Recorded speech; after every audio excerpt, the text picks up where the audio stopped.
Hello, everybody, and welcome back. Thank you for your patience in understanding some of the technical problems that we're having today. Jacopo, welcome. It's a pleasure to see you and hear from you. One of the reasons why I reached out actually is the fact that one of the things we do at the Impa Hub always is connect founders with other founders in the Western Balkans and also internationally. We always want to bring in people we are proud of. And definitely Shippy Pro is one of the startups that caught our attention lately. We're very proud of you guys. I have a little bit of patriotism in there as well, because you started out in Florence. You're definitely a global startup right now. You just, I think, recently raised 5 million from USVC. And to be super honest, this is sort of a novel thing for Florence in Italy as well, right? So we want to hear all about your journey, Jacopo, how you landed in Shippy Pro, what you've learned previously to this experience, what you think is the main element that brings the mindset of founders and actually VP engineers such as yourself to work and contribute to the growth of the startups, and what your next steps are in terms of Shippy Pro, which is an end-to-end shipping platform that enables the tracking of the merchandise, right? And also the return. But we'll hear a lot more from you, and I hope you will be able to share with us some of the industry trends nowadays with all the new technologies and the new challenges and the ever-growing demands of us users who want shipments done on the go wherever we find ourselves.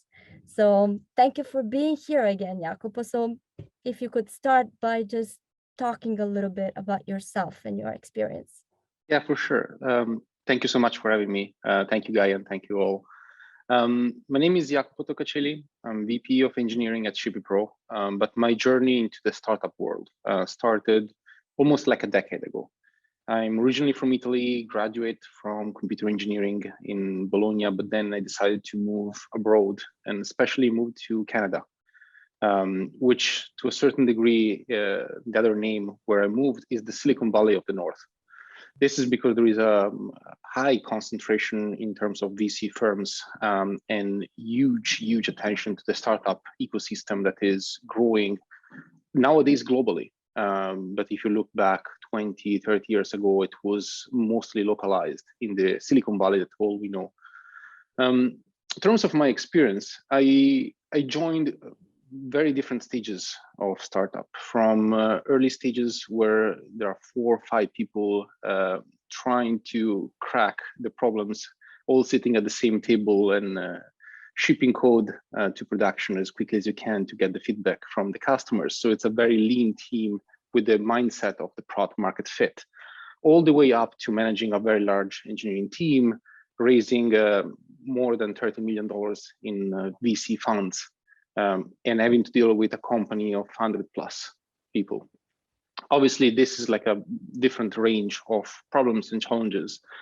What I would say is that there is no silver bullet or a magic formula on how to get there. And this is true not only for people with my experience, but also for founders and for people that want to start their career or they want to create something new.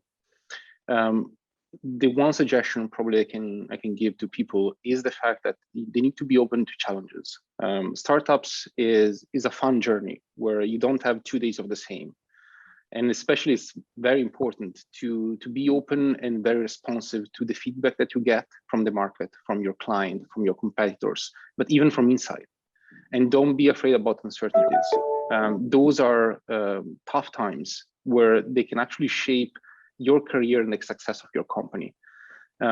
Those challenges, they can get you outside the comfort zone and you can learn a ton. Especially in startups, it's true that you can learn outside your let's call it space.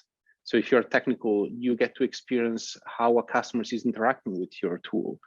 then is usability, how you're selling your tool to customers, that's sales, etc. It's an incredible journey, the entire life cycle of product, and you never stop learning.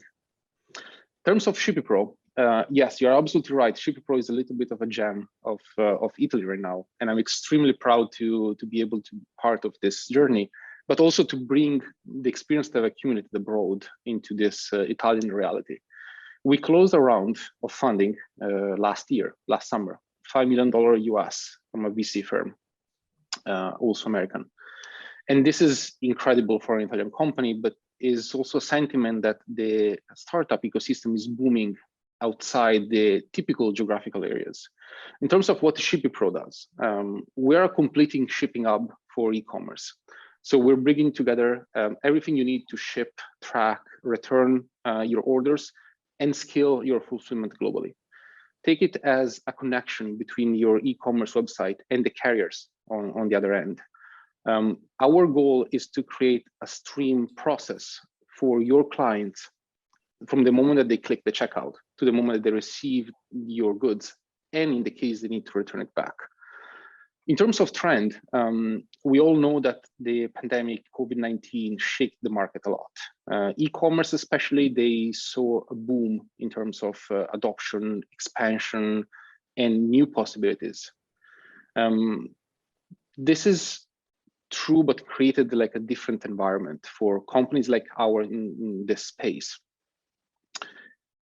This is show a trend where consumers are willing to spend more money and accept even slower shipping times, because there is a bigger focus in terms of brand, and especially about sustainability. Sustainability is becoming like a big focus, where people tend to select very carefully the e-commerce they're buying, they're making their purchase for any type of good, which means that on the other side, e-commerce, they need to be extremely careful about customer retention and lifetime value to create an experience end-to-end that is amazing and satisfying. So faster shipping time, faster return times, a feedback loop that is much faster, an entire experience where I know at any given time where my order is. In terms of the supply chain side, this is also something that COVID-19 shaped quite a lot. We all know the shortage of chips. We all know that when we order stuff nowadays online, there are delays. Sometimes you have factories that are stopping. They don't have the material for producing things.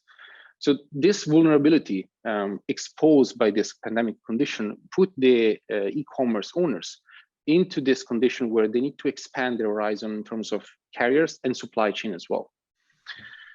Which means that all consider, I think the next big challenge in the era of e-commerce will be sustainability. Sustainability will be a focus, and at the same time, on the other end, due to increased competition, consumers are raising very high expectation in terms of the quality of the service. Thank you, Jacopo. So I have a couple of questions regarding Shippy Pro's experience so far. So as far as I understand, you started with the idea and actually the practice of the founders in terms of serving the smaller producers from Florence, right? Who would ship throughout the world their manufactures, like leather goods and so on and so forth. And these are pretty much small, right? Small enterprises, sometimes even family ones. So what has changed since then in terms of your clients in Shippy Pro, or have you stayed in that same sort of category of clients and customers? That's a great question.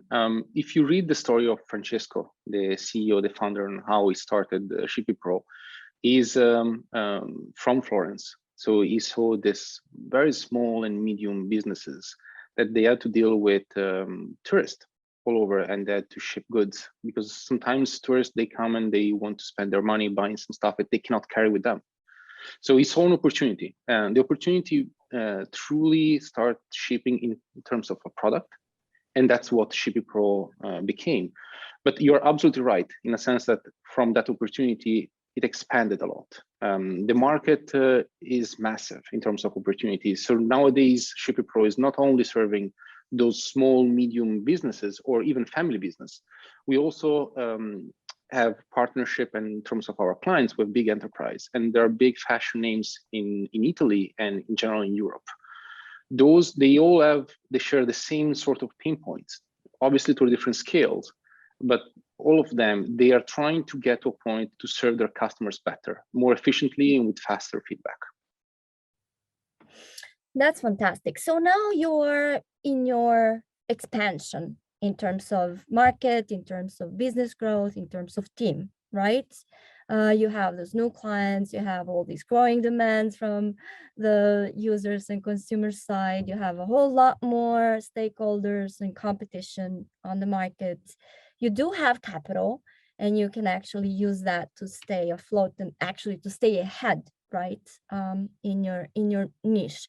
What is it that is your next priority in terms of enabling your scale? Because you, as a startup in this crowded space, you cannot stay still, right? So what's happening? That's so true. Startup is like a never-ending run. You always need to evolve, adjust, and keep growing. Yes, we do have capital, and we're always looking for talent, for new people to scale up our internal teams. As a matter of fact, I have a very ambitious goal of scaling up the engineering team of Shippy Pro. Now, we all know that tech is a very high-demand job nowadays. This is because truly programming languages and coding has become a commodity. More and more people, they approach to coding because it's become easier. Which is phenomenal for any type of startups that they want to enter the game, because it nowadays is no longer specialized skills, but you can find many people. In terms of startups, the things that I'm truly looking for is people that they have this mindset of being challenged, people that they're truly thinking outside the box. And this is true for startups because you make up plans based on the latest insight of the market, but plans change. And sometimes with startups, they change much more frequently than you would like. So having an engineering team that can adjust the direction of those changes and can react faster to those changes of direction is essential.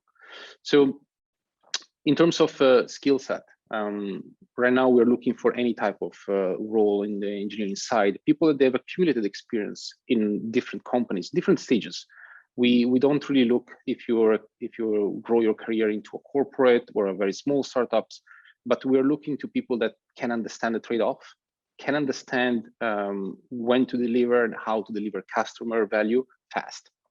Yeah, Jacopo, you've really touched on absolutely key things in this short time. You were very to the point. I hope that this is actually a call to action to all of your peers and developers and founders who are here in the Western Balkans to be really more ready and prepared for all of the challenges that we don't even know how they look like. So we definitely need to be ever more able to adapt, as you said. Thank you so much. I'm gonna stop it here, hoping to actually continue this conversation later on. But for now, Jacopo, I will ask you to change your hat from VP engineer and take the hat of the jury, because in about 30 seconds, we're going to start with the so awaited pitches. And I'll take this time also to transfer myself from the Skype booth back to the studio. So I'll see you in about 30 seconds.